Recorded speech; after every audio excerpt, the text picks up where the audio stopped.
Gloria Mercado is a disgruntled former employee of the Department of Education. She was let go because of loss of trust and confidence sa Office of the Secretary.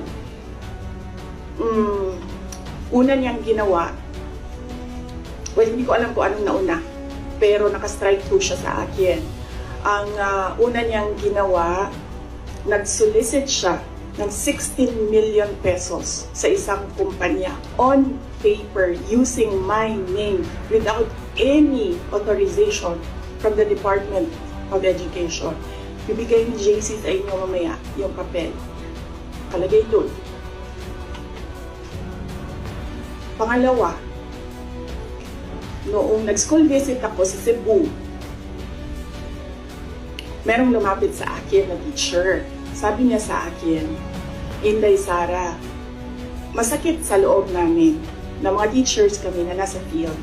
Tapos merong humahawak ng teacher items na wala dito sa aming probinsya o wala dito sa aming region. So, pinakwento ko siya. Iyon naman yung purpose ng aking mga school visits, diba, sa iba't ibang lugar naman sa. Sabi ko, one-on-one tayo, kwento mo lahat sa akin. And then it turned out, ang HR mismo ng Department of Education, our Undersecretary, took a teacher item from Region 7, nilagay niya sa central office for a non-teaching task. Ginawa niyang executive assistant niya. Ang apelido nun, Villar. Meron niyang paper trail. So, nung bumalik ako sa central office, tinanong ko, totoo ba na meron tayong teacher item galing sa Region 7 na nandito sa atin?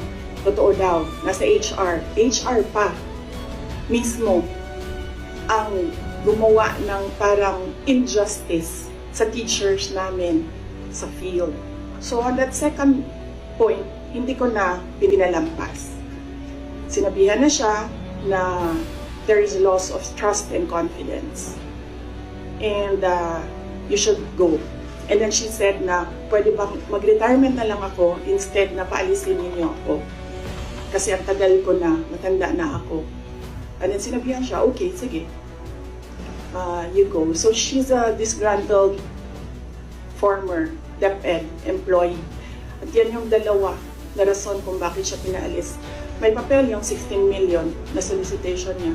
May papel yung teaching position sa Region 7 na kinuha niya. In my experience sa kanya, ayoko, factual lang ako ayoko atakihin yung pagkatao niya. I think, hindi lang siguro niya matanggap na kasalanan niya kung bakit siya pinalayas sa Department of Education. Pero hindi din talaga namin matanggap na magsusolicit ka sa isang private company on paper 16 million. And then, kukuha ka ng teacher item sa field, gagawin mong EA sa central office. Hindi pwede yun.